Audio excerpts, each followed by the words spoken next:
வணக்கம். மாலை முரசு செய்திகளை விரிவாக பார்ப்பதற்கு முன்பாக முதல் தலைப்புச் செய்திகளை பார்க்கலாம். சனாதனத்தை அழிக்க நினைப்பவர்கள் அழிந்து போவார்கள் என உதயநிதியை மறைமுகமாக பவன் கல்யாண் சாடிய விவகாரம். லெட்ஸ் வெயிட் அண்ட் சீ என துணை முதலமைச்சர் உதயநிதி ஸ்டாலின் பதில்.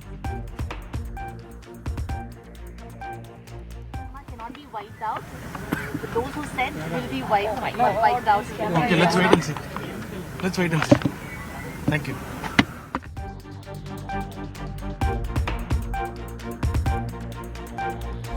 ஆந்திர துணை முதலமைச்சர் பவன் கல்யாண் மீது மதுரை மாநகர காவல் ஆணையர் அலுவலகத்தில் வழக்கறிஞர்கள் புகார் மனு. சமூக நல்லிணக்கத்தை கெடுக்கும் விதமாக பேசி வருவதால் நடவடிக்கை எடுக்க வேண்டும் என கோரிக்கை.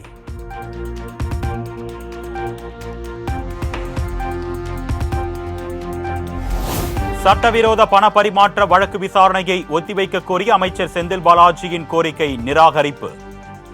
வாரண்ட் பிறப்பித்து சாட்சியை வரவழைத்திருப்பதால் விசாரிக்காமல் தள்ளி வைக்க முடியாது என சென்னை மாவட்ட முதன்மை அமர்வு நீதிமன்ற நீதிபதி திட்டவட்டம்.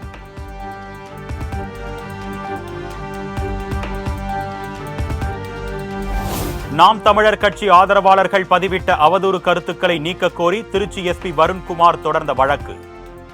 மத்திய அரசு மற்றும் இந்திய எக்ஸ் வலைதள பொறுப்பு அதிகாரி பதில் மனு தாக்கல் செய்ய உயர்நீதிமன்ற மதுரை கிளை உத்தரவு.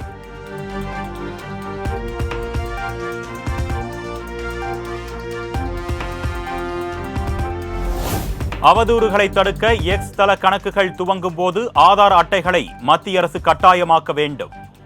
திருச்சி எஸ்பி வருண்குமார் தொடர்ந்த வழக்கில் தமிழக அரசு தரப்பு உயர்நீதிமன்ற மதுரை கிளையில் வாதம்.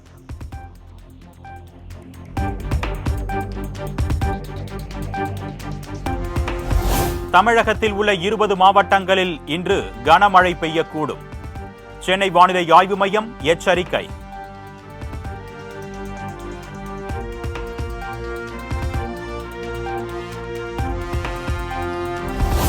திருச்சி, தஞ்சாவூர், திருவாரூர், நாகை உள்ளிட்ட 13 மாவட்டங்களில் நாளை கனமழை பெய்யக்கூடும். சென்னையை பொறுத்தவரை அடுத்த 48 மணி நேரத்திற்கு மிதமான மழைக்கு வாய்ப்பு.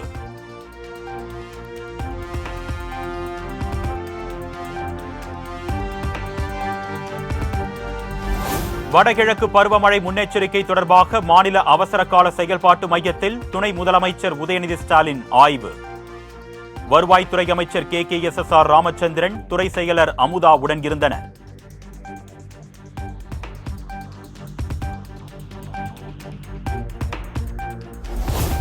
கவிஞர் மு மேத்தா, பின்னணி பாடகி P சுசீலாவிற்கு விருது வழங்கினார் முதலமைச்சர் MK ஸ்டாலின். கலைஞர் நினைவு கலைத்துறை வித்தகர் விருதினை வழங்கி நலம் விசாரித்தார்.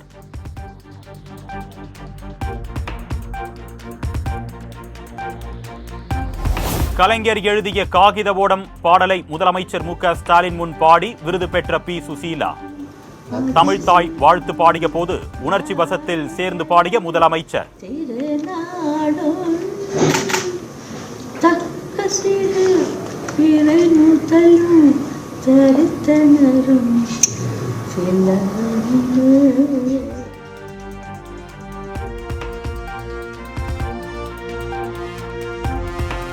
நீர்வளத்துறை சார்பில் புதிதாக கட்டப்பட்ட தடுப்பணைகளை முதலமைச்சர் திறந்து வைத்தார். 83 கோடியே 19 லட்சம் ரூபாய் செலவில் முடிவுற்ற 19 திட்ட பணிகளையும் காணொலி வாயிலாக தொடங்கி வைத்தார்.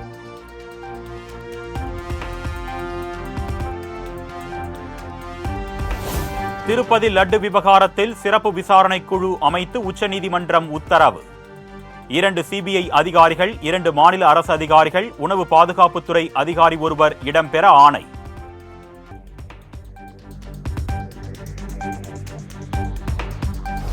அரசியல் என்றால் என்னவென்று தெரியுமா என்ற கேள்விக்கு தாவேகா மாநாடு பதிலளிக்கும் என விஜய் அறிக்கை. அரசியல் உரிமைகளை வென்றெடுக்கும் இயக்கமாக மாறிவிட்டதாகவும் சூளுரை.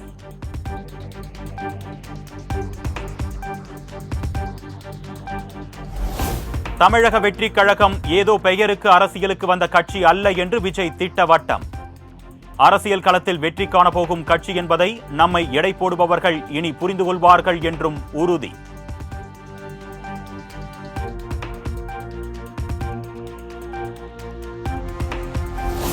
அரசியலில் வேகமாக இருப்பது எவ்வளவு முக்கியமோ அதைவிட முக்கியம் விவேகமாக இருப்பது. அரசியலில் யதார்த்தமாக இருப்பதை விட எச்சரிக்கையுடன் களமாடுவது அவசியம் என்று நிர்வாகிகளுக்கு விஜய் அறிவுறுத்தல்.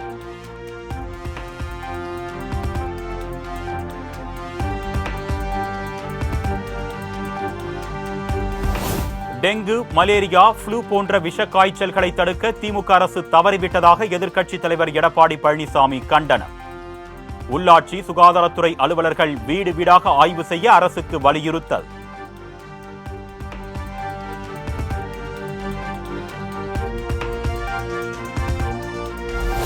சென்னையில் கொசுக்களை கட்டுப்படுத்த 54 பவர் ஸ்பிரேயர்கள் உள்ளிட்ட இயந்திரங்களை கொண்டு சீரிய நடவடிக்கை எடுக்கப்பட்டுள்ளது. நகராட்சி நிர்வாகத்துறை அமைச்சர் KN நேரு பேட்டி. பவர் ஸ்பிரேயர்கள், பேட்டரி மூலம் இயங்கும் 156 ஸ்பிரேயர்கள், 324 புகைப்பரப்பு இயந்திரங்கள், வாகனங்கள் பொருத்தப்பட்ட 64 புகைப்பரப்பு இயந்திரங்கள்.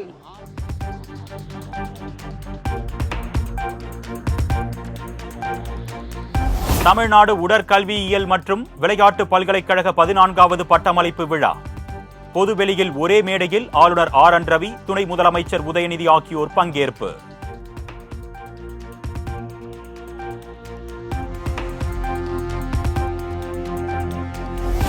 ஹிஜாவு நிதி நிறுவனத்தின் முக்கிய நிர்வாகிகள் 4 பேரின் ஜாமீன் மனுவை தள்ளுபடி செய்தது சென்னை உயர்நீதிமன்றம்.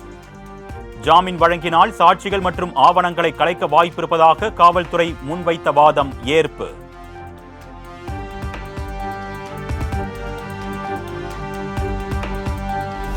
ATM கொள்ளையில் ஈடுபட்ட வட மாநில கொள்ளையர்களை சேலத்தில் இருந்து அழைத்துச் சென்றது கேரள போலீஸ். நீதிமன்ற அனுமதியை தொடர்ந்து 7 நாட்கள் கஸ்டடியில் வைத்து விசாரிக்கிறது திருச்சூர் காவல்துறை.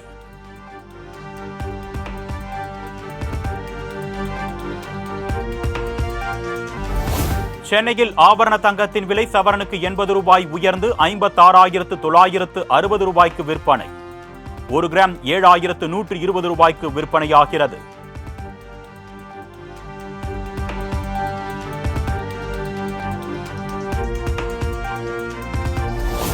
மும்பை பங்குச்சந்தை குறியீட்டு எண் சென்செக்ஸ் 2வது நாளாக சரிவு. 400 புள்ளிகள் சரிந்து 82,090 புள்ளிகளில் வர்த்தகமாகி வருகிறது.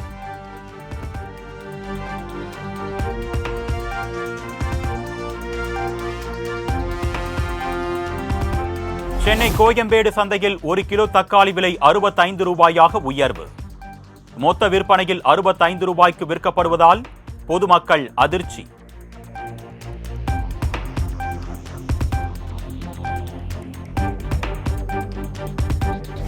ஓட்டன்சத்திரம் காய்கறி சந்தையிலும் தக்காளி விலை கிடுகிடு உயர்வு.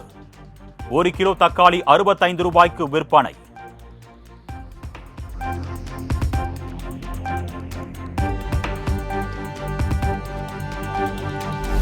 திண்டுக்கல்லில் கொலை வழக்கில் கைதான ரவுடி ரிச்சர்ட் போலீசாரை அரிவாளால் தாக்கிவிட்டு தப்பிக்க முயற்சி.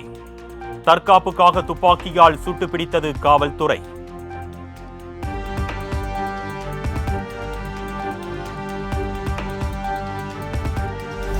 சென்னை அப்போலோ மருத்துவமனையில் சிகிச்சை பெற்று வந்த நடிகர் ரஜினிகாந்த் டிஸ்சார்ஜ். உடல்நிலை சீரானதை அடுத்து வீடு திரும்பினார்.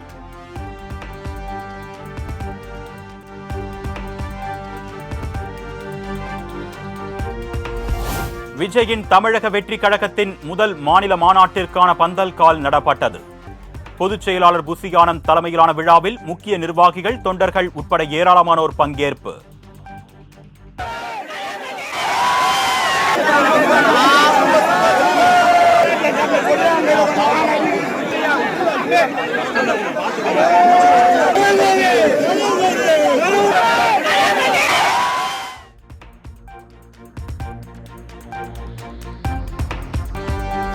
சென்னையில் மெட்ரோ ரயில் பணிகளால் சேதமடைந்த மழைநீர் வடிகால் கட்டமைப்புகளுக்கு மாற்று ஏற்பாடு பணிகள் நிறைவு.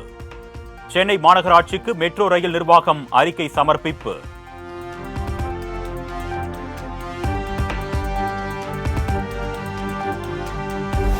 திருச்சி சத்திரம் பேருந்து நிலையம் அருகே செயல்படும் சென்ட் ஜோசப் கல்லூரிக்கு மின்னஞ்சல் மூலம் வெடிகுண்டு மிரட்டல். வெடிகுண்டை செயலிழக்க செய்யும் நிபுணர்கள் குழு சோதனை.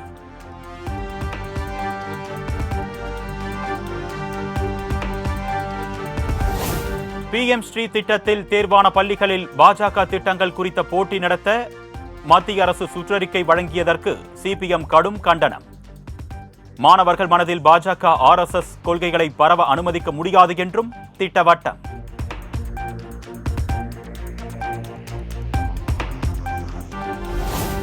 மனைவியுடனான கட்டாய பாலியல் உறவை குற்றமாக கருத முடியாது.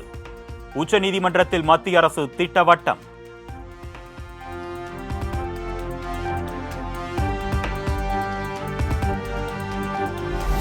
OTTயில் நேரடியாக வெளியாகும் படம், வெப் சீரிஸ்களில் ஆபாசத்தை தடுக்க நடவடிக்கை. விரைவில் விதிமுறைகளை வெளியிடுகிறது மத்திய அரசு.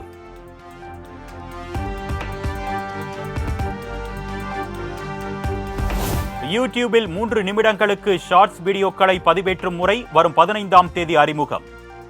பயனாளர்களின் கோரிக்கையை ஏற்று கூகுள் நிறுவனம் சிறப்பு ஏற்பாடு.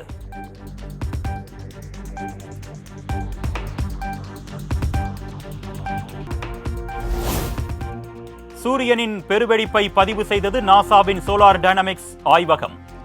விண்கலம், ரேடியோ தகவல்கள் பாதிக்கப்படலாம் என தகவல்.